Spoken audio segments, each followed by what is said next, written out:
Good morning, everyone. Thanks to UGC HRDC, Guru Jambheshwar University of Science and Technology, Hisar, Haryana, India, for arranging the refresher course for 2 week on sharpening teaching skills through pedagogy, transaction, and evolution from October 30 to November 12th.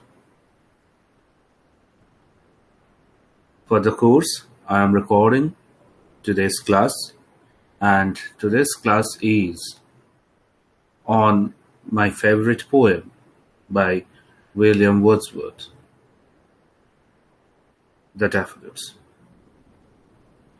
So, first, let me present a slideshow on my entire screen so that I can be digitally equipped.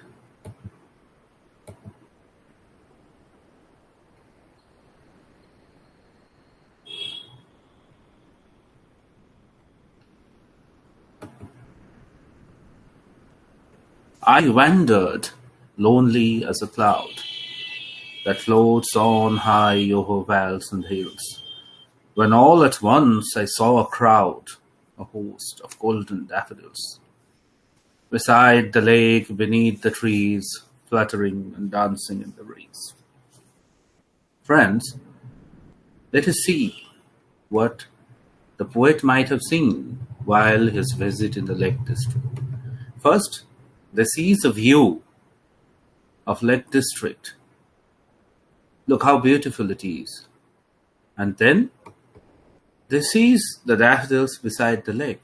Probably Wordsworth might have experienced such a beautiful view. Now, let us come to the poem. In today's class, I will be discussing practically the initial knowledge that one should have for reading the poem. So let me come to my slides. Daffodils, the poem, is also titled as I Wandered Lonely as a Cloud, because sometimes we do not find the former title in some editions. This was written by this man, the great poet William Wordsworth, who initiated the Romantic movement during the last part of the 1700s. So let us know something about the poet. William Wordsworth was an English Romantic poet who, with Samuel Taylor Coleridge, helped to launch the Romantic age in English literature with their joint publication, Lyrical Ballasts. He was born on 7th April 1770 in Cockermouth, United Kingdom, and he died in 1850, and that also in the United Kingdom. And some of his famous poems are I Wandered Lonely as a Cloud, that is Daffodils, this one we are going to read, The Solitary Reaper, Lucy Poems, Tintern Abbey, Prelude, etc., etc., etc. But before we begin with Romanticism, let me read something to you from Wordsworth's famous critique on poetry. The preface to Lyrical Ballast, it is said that in this writing, Wordsworth has given his notions on how romantic poetry should have been written.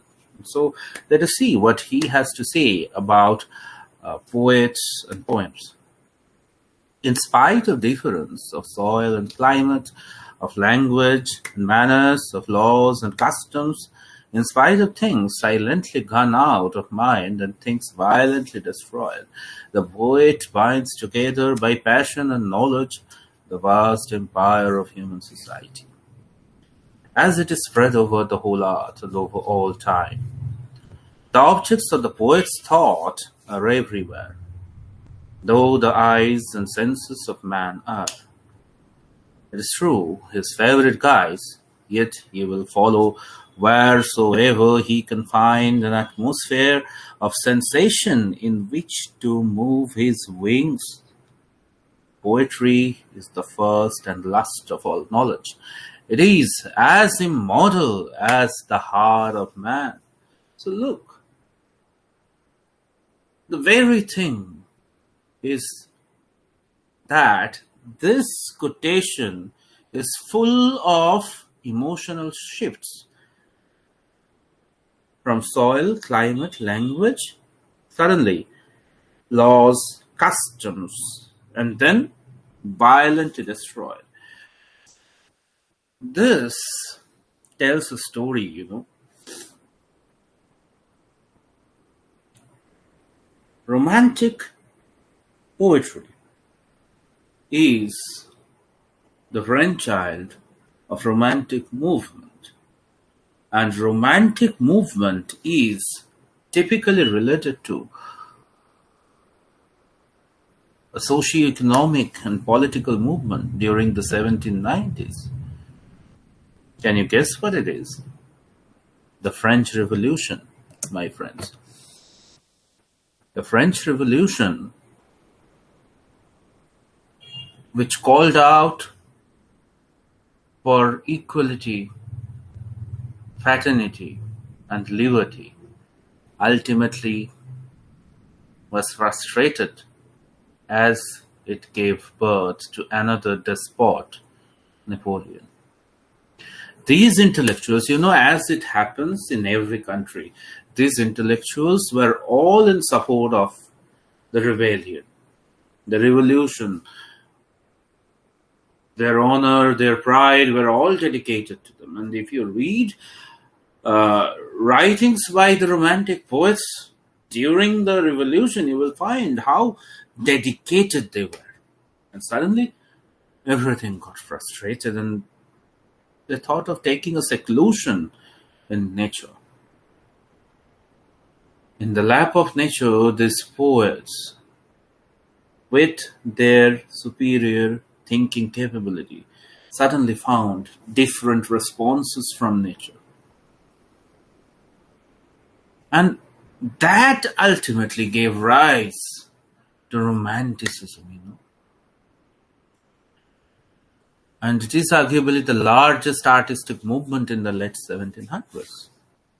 The influence was not only limited to England, it was felt in America, it was felt in France, German, and even it is said that the folklores by the Brother Grimm are also an example of Romantic movement.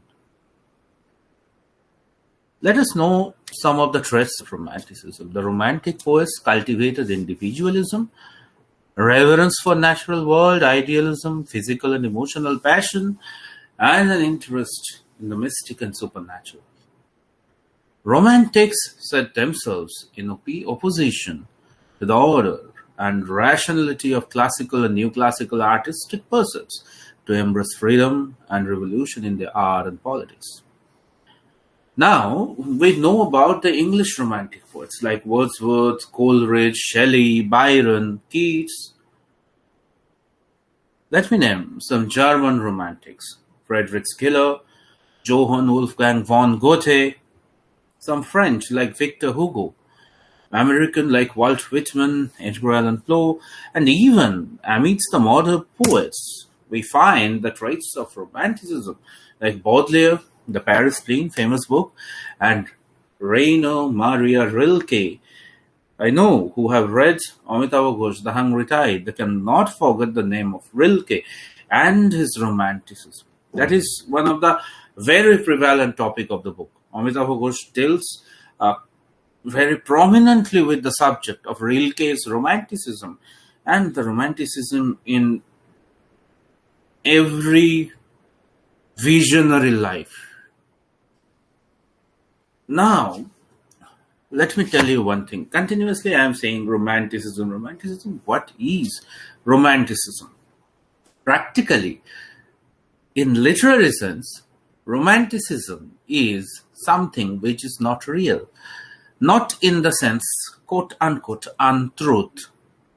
But Romanticism is something which is a superior understanding of the truth through the philosophical understanding and realization of the poet. It's an achievement of the sublime. It's an achievement. It's an achievement of the superior truth, rather. Now come to the concept of lyric poetry. A lyric, a verse or poem that is or supposedly is susceptible of being sung to the accompaniment of a musical instrument.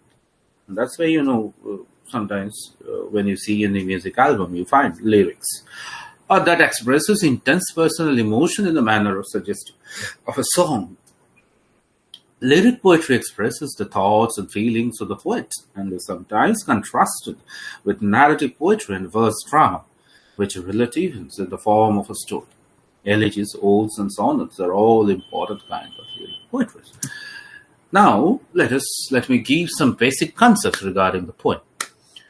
This lyric poem was inspired by an event on 15th April 1802, when William Wordsworth and his sister Dorothy came across a long belt of daffodils in the Lake District, where they lived at the time.